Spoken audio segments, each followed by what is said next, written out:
পদ্মা সেতু উদ্বোধনের পর নতুন করে আলোচনায় আসে দ্বিতীয় পদ্মা সেতু নির্মাণের বিষয়টি। শুরুতে আলোচনায় আসে পদ্মা নদীতে দ্বিতীয়বারের মতো আরেকটি সেতু হবে নাকি পদ্মা নদীর তলদেশের সুড়ঙ্গ পথে টানেল নির্মাণ করা হবে।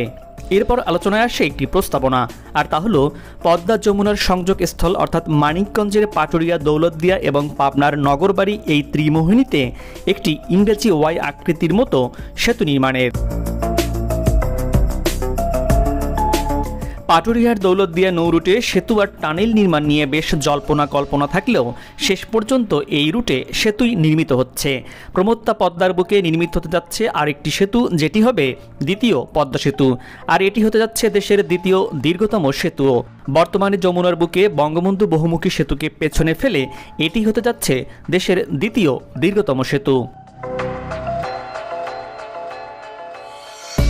পদ্মা সেতু দেশের যোগাযোগ ব্যবস্থার আমূল পরিবর্তনের সঙ্গে সঙ্গে কৃষি, শিল্প, স্বাস্থ্য, শিক্ষাসহ বিভিন্ন ক্ষেত্রে বৈপ্লবিক উন্নয়ন সাধিত হয়েছে। তবে বেশি সুবিধা পাচ্ছে দেশের দক্ষিণ পশ্চিমাঞ্চলের 21 জেলার প্রায় 6 কোটি মানুষ। রাজধানী ঢাকার সঙ্গে সরাসরি যুক্ত হচ্ছে এসব জেলা। পদ্মা সেতুকে ঘিরে এসব জেলার অনেকগুলোতে ইতিমধ্যে অর্থনৈতিক কর্মকাণ্ড গতিশীল হতে শুরু করেছে। এরই মধ্যে এই পদ্মা সেতু দিয়ে ট্রেন চলছে, আর বাণিজ্যিকভাবে চলাচল শুরু হবে চলতি বছরের সেপ্টেম্বরে। আর এর মধ্য দিয়ে এই অঞ্চলের মানুষের আরেকটা স্বপ্ন পূরণ হতে যাচ্ছে।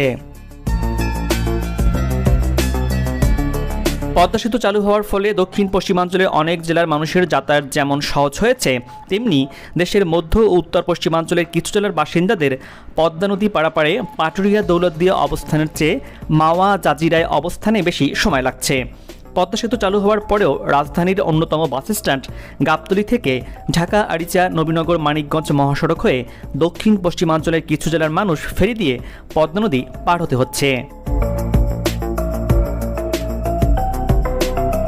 ঢাকা এবং দেশের পূর্বাঞ্চলের সঙ্গে মেহেরপুর, চুয়াডাঙ্গা, কুষ্টিয়া, ঝিনাইদহ, মাগুরা, রাজচাপাড়ি, ফরিদপুর, নড়াইলের একাংশ, গোপালগঞ্জ, যশোর এবং মাদারীপুর জেলার দূরত্ব কমানোর জন্য পাটুরিয়া, দৌলতদিয়া অবস্থানে দ্বিতীয় পদ্মা সেতু নির্মাণ প্রয়োজন বলে মনে করছে বাংলাদেশ সেতু কর্তৃপক্ষ। এছাড়া রাজবাড়ী সহ এই অঞ্চলের মানুষের দৌলতদিয়া পাটুরিয়া রুটে আলাদা একটি সেতু নির্মাণের দাবি দীর্ঘদিনের। এই অঞ্চলের 16 জেলার মানুষ ঈদের ছুটিসহ যে কোনো প্রাকৃতিক দুর্যোগের সময় এই ফেরিঘাটে দীর্ঘ সময় ফেরি চলাচল বন্ধ থাকে, যার ফলে এই দুই ফেরিঘাটে ঘন্টার পর ঘন্টা এই পথের যাত্রীদের দুর্ভোগ পোহাতে হয়।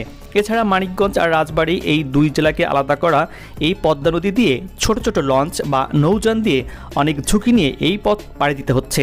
অনেক সময় দুর্ঘটনার সম্মুখীন হতে হয়। বর্তমানে এইসব ঝুঁকি ঝামেলা থেকে রেহাই পেতে এই পথের পদ্মা নদীতে দ্বিতীয় পদ্মা সেতু দরকার বলে মনে করছে এই অঞ্চলের বাসিন্দারা। অবশেষে পাটুরিয়া থেকে গোয়ালন্দ রুটে দ্বিতীয় পদ্মা সেতু নির্মাণের প্রাথমিক সিদ্ধান্ত নেওয়া হয়েছে। পাটুরিয়া থেকে গোয়ালন্দে দ্বিতীয় পদ্মা সেতু করার জন্য প্রাথমিকভাবে 12,750 কোটি টাকা ব্যয় ধরা হয়েছে। 2023-24 অর্থ বছরের বার্ষিক উন্নয়ন কর্মসূচির এডিপি অননুমোদিত প্রকল্পের তালিকায় রাখা হয়েছে। অর্থ পাওয়া সাপেক্ষে প্রকল্পটি অনুমোদন প্রক্রিয়া শুরু হবে বলে জানা গেছে। দ্বিতীয় পদ্মা সেতু নির্মাণের সম্ভাব্যতা সমীক্ষা এরই মধ্যে শেষ করা হয়েছে। রাজবাড়ীর দৌলতদিয়া এবং মানিকগঞ্জের পাটুরিয়া রুটে এই সমীক্ষার কাজ শেষ করা হয়েছে।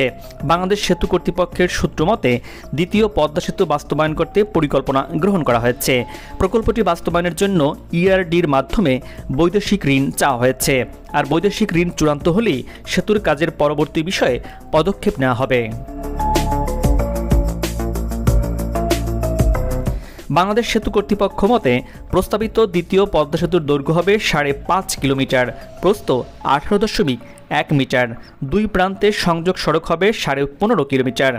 নদী শাসনের কাজ হবে দুই প্রান্তে 18.4 কিলোমিটার। প্রকল্প বাস্তবায়নের জন্য সম্ভাব্য উন্নয়ন সহযোগী হিসেবে ধরা হয়েছে বিশ্বব্যাংক, এশীয় উন্নয়ন ব্যাংক, ইসলামী উন্নয়ন ব্যাংক ও Japan bank of international cooperation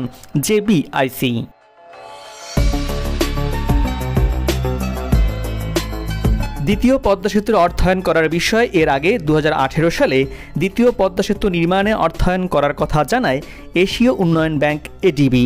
তবে সেটা সরকার চাইলেই সম্ভব বলে জানায় সংস্থাটি। এছাড়া বাংলাদেশের যে কোনো বড় প্রকল্পেও অর্থায়ন করার আগ্রহ রয়েছে সংস্থাটির।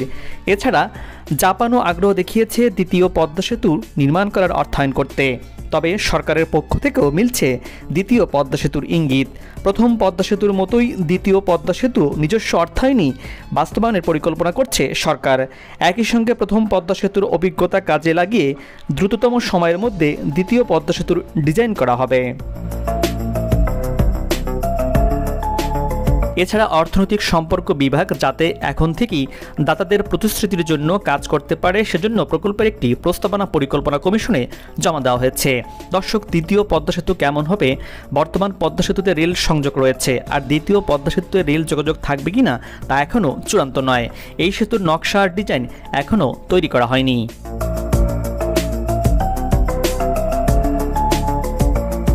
পরিকল্পনা কমিশন থেকে জানা গেছে, আগামী অর্থবছরের জন্য দ্বিতীয় পদ্মা সেতু সহ বড় ধরনের 9টি প্রকল্পে প্রাথমিক খরচ ধরে বার্ষিক উন্নয়ন কর্মসূচিতে এডিপি যুক্ত করা হয়েছে।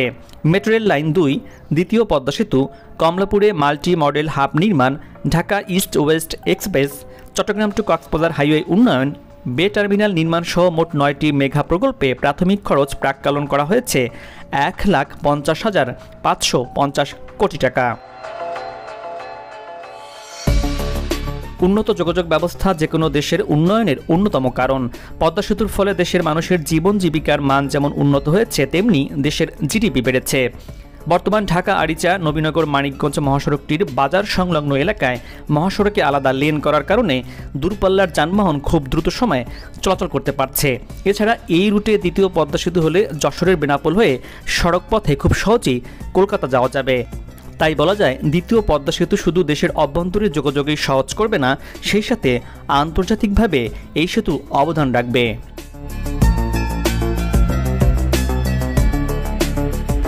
ঢাকার প্রবেশ পথে গাবতলীতে দ্বিতীয় আমিনবাজার সেতুটি 12 লেনে উন্নীত করা হচ্ছে, যা এই পথের যাতায়াতকারীদের সড়ক পথে যোগাযোগ আরও সহজ করবে। সেই সাথে দ্বিতীয় পদ্মা সেতু নির্মিত হলে রাজধানী ঢাকার সঙ্গে সারা দেশের যোগাযোগ ব্যবস্থা আরও সহজ ও গতিশীল হবে।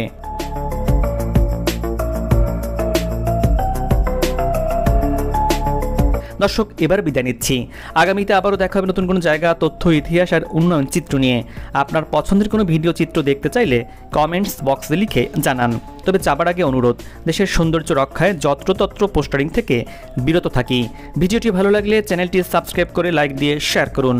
ভালো থাকুন, নিরাপদে থাকুন এবং সাথেই থাকুন।